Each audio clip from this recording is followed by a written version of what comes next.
Alguns vão ficar pelo caminho, quase que eu fiquei. Aconteceu um milagre, nos elegemos, não tinha, a não ser o Paulo Guedes e o Jean Heleno, não tinha mais ninguém para colocar na presidência. E algo que realmente, eu não sei o que explica essa eleição. Mas eu tenho algo sobre 2018, que como nós não vivemos uma democracia no momento, eu vou esperar um pouco mais para revelar. Porque o que eu falo, eu provo. É muito fácil você lançar algo no ar e posar como um vidente, um profeta, né? A gente prova. E as coisas acontecem na vida da gente. Se a facada tivesse sido fatal, o Haddad seria presidente da República. Imagine como é que seria a Covid com o PT. E mais, a facada foi em setembro de 2018. A Marielle Franco foi assassinada em março de 2018. Eu teria sido enterrado, ainda com a culpa de ter planejado a morte da Marielle. Alguém tem dúvida disso? Não. Tanto é que o delegado da Polícia Federal, que eu não quero generalizar aqui, fez um inquérito, concluiu que foi um lobo solitário. Um desempregado que viajava de avião pelo Brasil, que tinha 3 telefones celulares, que inclusive foi atrás de um filho meu num clube de tiro em Santa Catarina, que quase pegou esse mesmo filho meu em imagens no dia 6 de setembro, e o delegado concluiu que era um lobo solitário. Parabéns a esse delegado. Ele foi premiado pelo governo Lula. Atualmente ele é diretor de inteligência da Polícia Federal. Alguns às vezes falam, por que você não fez isso, fez aquilo? Pessoal, assumir a presidência, muitas vezes uma prefeitura, você não tem um comando sobre tudo aquilo. Aquilo é um mundo. É um mundo. Você tem inimigo, não é nem isentão, inimigo do teu lado. Cara que tem outros interesses. A gente vai fazendo o que é possível. É a mesma coisa, se essa casa aqui estiver toda suja, você assume agora, eu dou um copo d'água e um lenço, limpe, tem 4 horas. É quase a mesma coisa da presidência. Fizemos o possível. Cortamos 20 mil cargos de comissão e ficamos com 30 mil, né? O pessoal fala, porra, 30 mil cargos de comissão? A prefeitura de Angra dos Reis tem 1.800. Eu não sei quanta prefeitura aqui tem. É só fazer uma regra de 3. A gente faz o possível. E onde erramos, né? Para não ser reeleito. Eu acho que todo mundo já sabe o que aconteceu. A gente vai acompanhando. Parabéns ao nome que a Polícia Federal deu esse plano agora de golpe da minha parte, né? Tempo de verdade, concordo, tempo de verdade. Estamos marcando agora, já marcamos para o dia 21 de abril, o movimento em Copacabana, Rio de Janeiro. Tivemos o 25 de fevereiro em São Paulo. Eu peço que vocês, são 24 minutos, peguem o Malafaia falando cronologicamente o que aconteceu no Brasil. Vai ter a minha parte, entrou um pouco mais de política, né? E a gente vai dar prosseguimento a isso lá. Para mim, seria muito mais fácil eu estar do outro lado. Quando votaram a minha inelegibilidade, porque eu me reuni com embaixadores, não foi com traficante no Morro do Alemão, só teve uma questão de tranquilidade para mim. O risco de concluir o trabalho de Juiz de Fora diminuiu. Porque a gente sabe quando aquele outro lado quer, como eles agem. Vimos em 2022, a Venezuela, já que tem policiais militares aqui, é bom saber, né? Ela não pode fazer nada. Ministrando um curso de sniper para mais de 20 países. Então, ganhar a eleição, todo mundo sabe que é diferente de tomar o poder. E essa semana, alguém ocupou a tribuna do Senado, pelo amor de Deus. Um cara condenado a mais de 30 anos. Que durante o período militar, que dizia que lutava por democracia, mas estava lá em Cuba. junto com seus colegas. Tá? A história, o pessoal deve saber em grande parte o que é isso daí. Mas qual o problema do Brasil? É um país rico. É a mesma coisa se alguém ganhar na Mega Sena aí, tem que tomar mais cuidado. É o Brasil, é um país fantástico. E em meados de 22, com o meu ministro das Minas e Energia, nós acertamos algumas coisas para o Brasil. Tá? A exploração de urânio em Santa Quitéria, Ceará, e no sul da Bahia, bem como lítio no Vale do Jequitinhonha. Isso tudo agregando valor, não é entregando in natura para terceiros. E agora veio o Macron ao Brasil, que mesmo tendo aumentado o número de mortes de Yanomami, levando-se em conta 23, aumentado barbaramente o número de focos de calor ou de queimada na Amazônia, não se toca nesse assunto. E o atual mandatário, que eu jamais passaria a faixa por uma pessoa com essa vida pregressa, acaba de assinar um acordo entregando isso a um outro país. Esse outro país, a França, sem urânio, não funciona, não tem energia. E ele praticamente perdeu o fornecimento de urânio de um país da África. Aqui, por exemplo,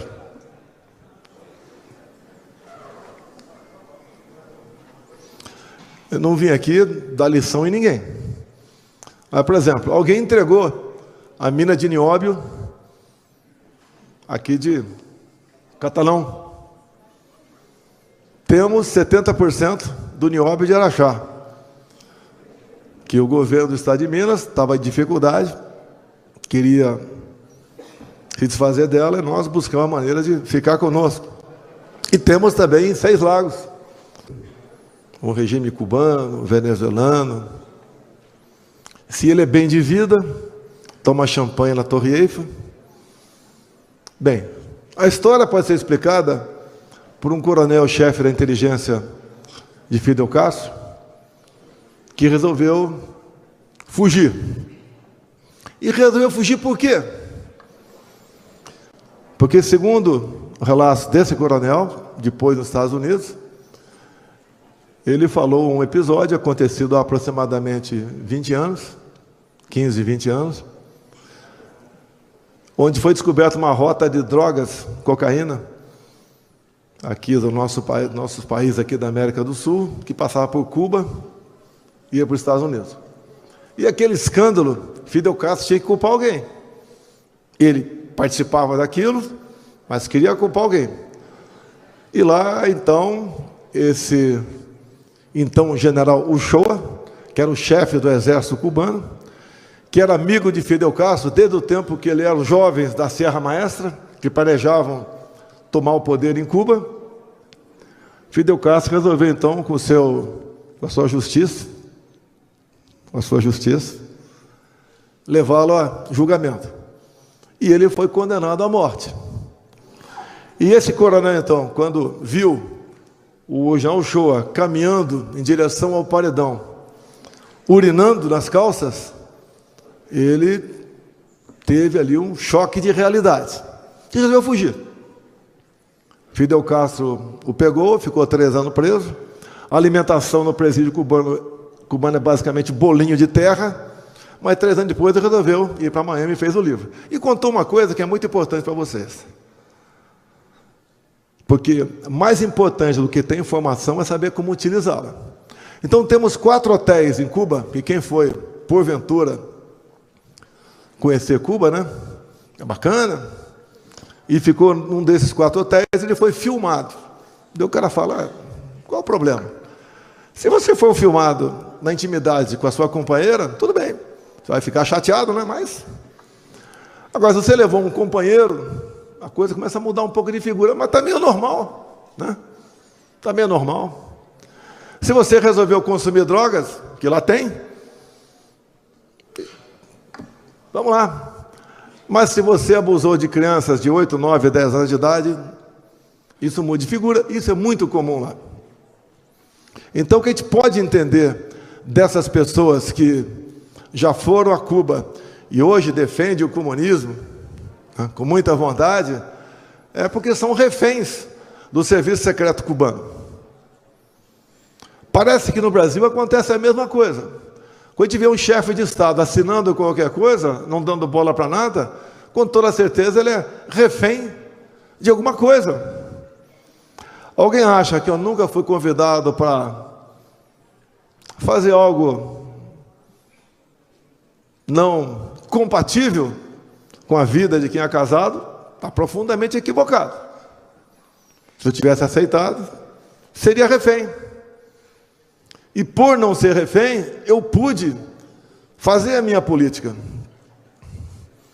E fico em cima de calúnias. Matou a Marielle, sumiu com móveis, sumiu com joias, vacina, leite condensado e por aí fora. De vez em quando, a baleia não acabou ainda, né? O inquérito foi despachado para arquivo, mas depende do Ministério Público. Só que, quando começou o processo da baleia, que foi a Marina Silva que deu início, aquela mulher fantástica das selvas, né?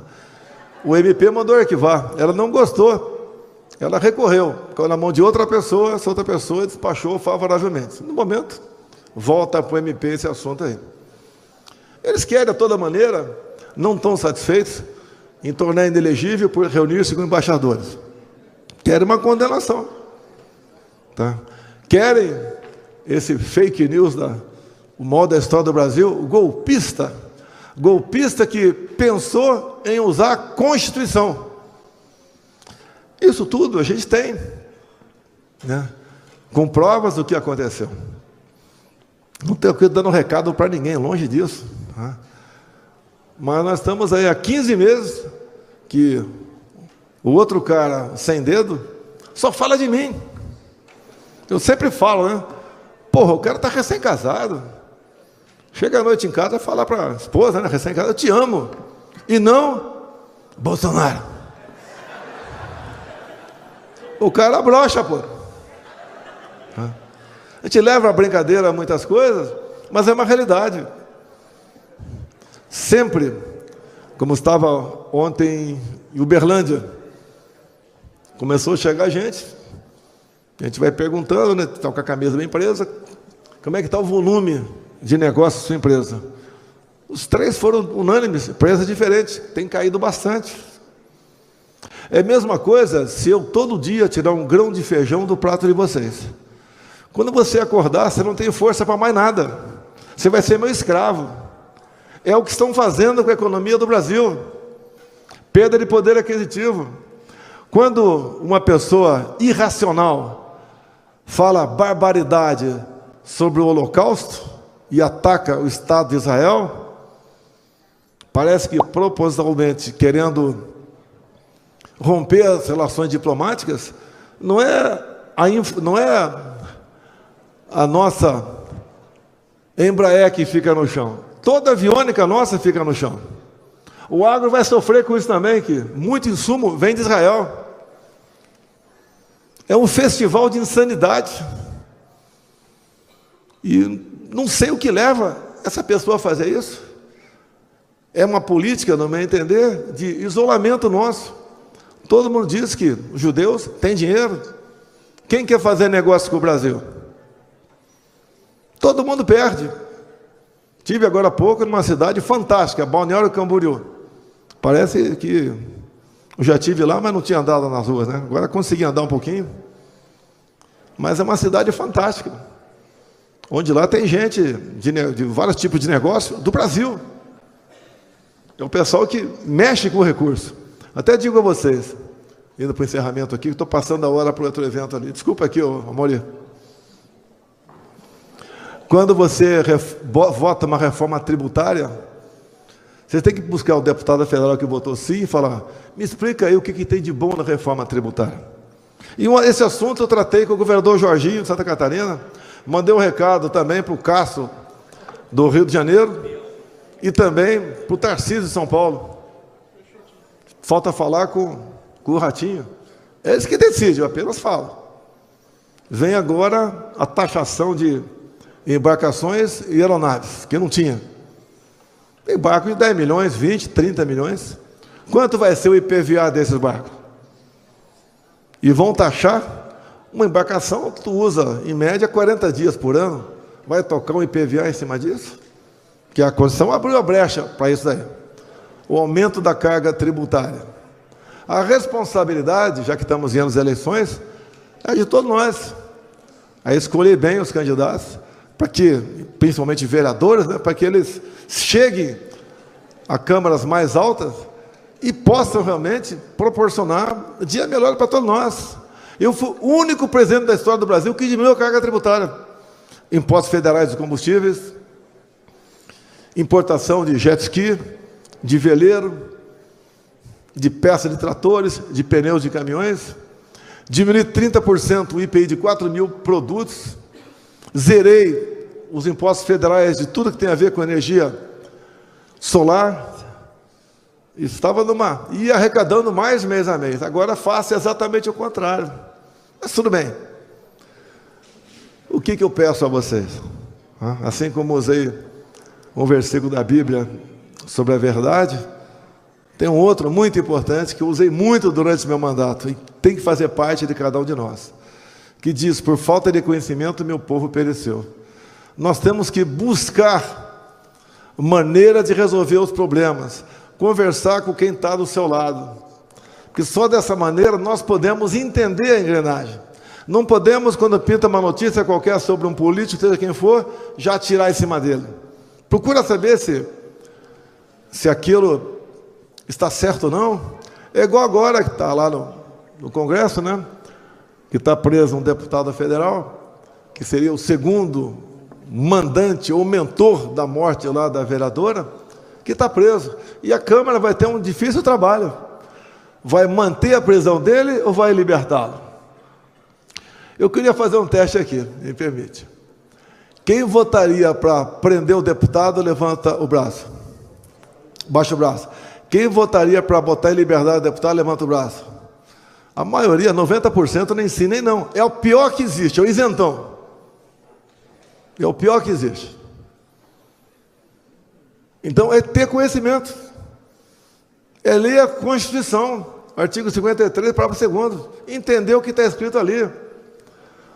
Porque, de acordo com a decisão que esses deputados tomarem, outros deputados podem ser presos por crime de opinião. O artigo 53 é bem claro. O deputado só pode ser preso em flagrante delito, de crime inafiançável. Alguém tem certeza absoluta que foi ele que matou? Ou certeza absoluta que não foi ele que matou? É um assunto difícil. O deputado vai se expor. E se ele votar sim ou não, o eleitor vai atirar no cara. Fala um montão de palavrão. Ninguém mais do que eu quero a verdade sobre o caso do Marielle. Afinal de contas, eu por 6 anos fui acusado pela esquerda, pela grande parte da mídia, de ter sido o mandante da morte de Marielle. Só porque o possível matador tinha uma casa no meu condomínio. E meu condomínio tem 150 casas. Então essas decisões difíceis que o Gaia vai ter que tomar, que vocês têm que entender se o voto dele está certo ou não. Se nós devemos seguir a Constituição ou não.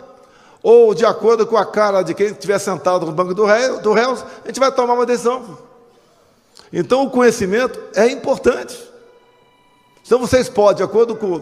Eu não sei qual vai ser o voto do Gaia, não sei. Mas, de acordo com o voto dele, vocês falar um palavrão, né? Não quero mais saber desse cara. Agora, nós somos escravos da legislação. Para mim não vale. Porque advogado aqui, aquela pesca probatória. Para mim não vale. Quem está do meu lado, joga a rede e se investiga tudo. Para mim não vale também delação depois de uma prisão demorada. Lá na Lava Jato, foi considerado tortura. Alguns falavam pau de arara do século XXI. Para mim não vale. Tem um coronel preso, ou melhor, 2 coronéis presos. Tem vários ex-assessores meus com tornozeleira. E continua a ladainha de golpe. Que golpe é esse? O próprio comandante do Exército.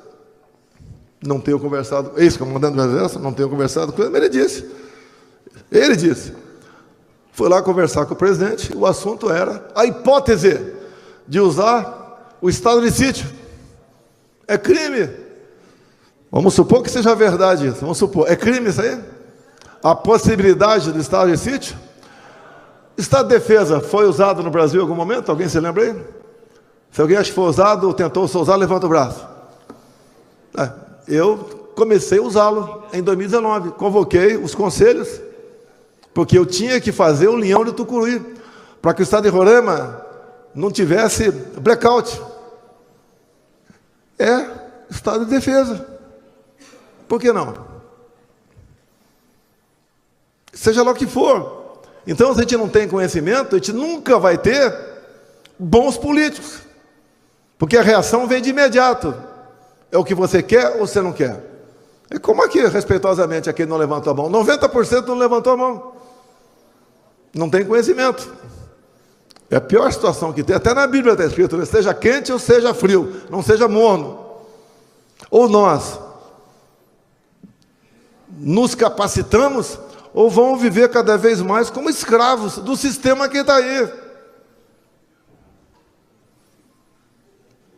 E qual o futuro? Não nosso mais, né? Que eu já estou mais para lá do que para cá, batendo 70 anos de idade, mas eu tenho uma filha de 13 anos. Qual é o nosso futuro?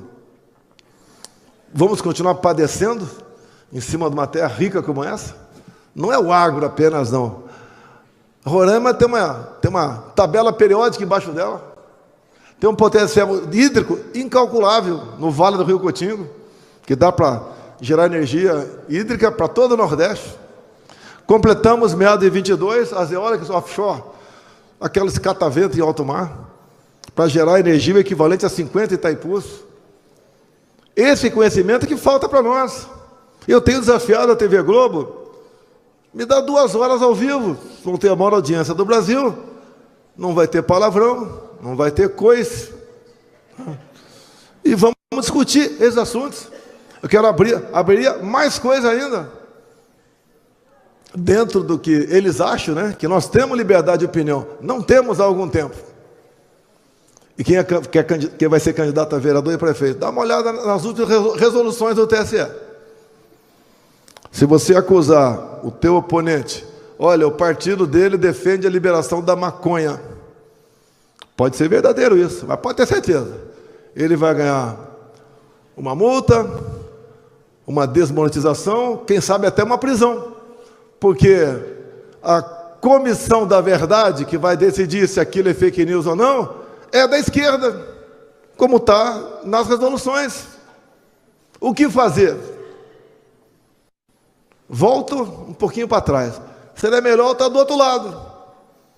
Né? Não fui naqueles 4 hotéis de Cuba, mas ficar junto com eles. A verdade dói. E nós sabemos muitas vezes, quando fala para um colega do lado uma verdade, como aquilo magoa o colega. Ele parece que ele quer ouvir mentira. E em grande parte, são nós brasileiros. Ou nós enfrentamos, ou vamos continuar sendo o que nós somos hoje em dia. Uma classe desesperada, com medo. Deputado federal, Gaia, se estiver errado, você me corrige. Com medo de assinar a proposta de emenda à Constituição de voto impresso. Com medo. Se o deputado federal, que diz ter imunidade, pelo artigo 53 da Constituição, está com medo, imagina o resto da população. Agora, não podemos ficar esperando um salvador da pátria. Quem salva a pátria é o nosso Jesus, hein? Para quem acredita. Nós é que temos que se informar, adquirir conhecimento,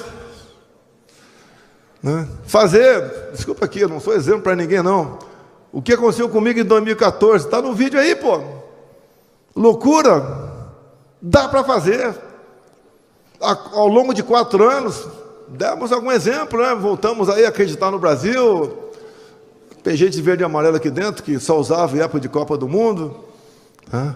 Voltar a cantar o nacional, conhecer nossas riquezas, conhecer os poderes, como funcionam, a olhar para o teu filho, pô, o que meu filho está fazendo na escola? Está aprendendo matemática ou ideologia de gênero? Todos nós somos responsáveis pelo futuro da nossa pátria. Todos nós. Eu só estou enrolando um pouquinho aqui, desculpa aí, Maurício. Está passando o tempo, né? Vamos para outro evento aqui, que é tão importante quanto esse. Quer dizer, não é tão importante, porque aqui eu recebi alguma coisa, lá eu não vou receber nada. Mas muito obrigado a todos vocês por esse momento, por essa oportunidade. Valeu!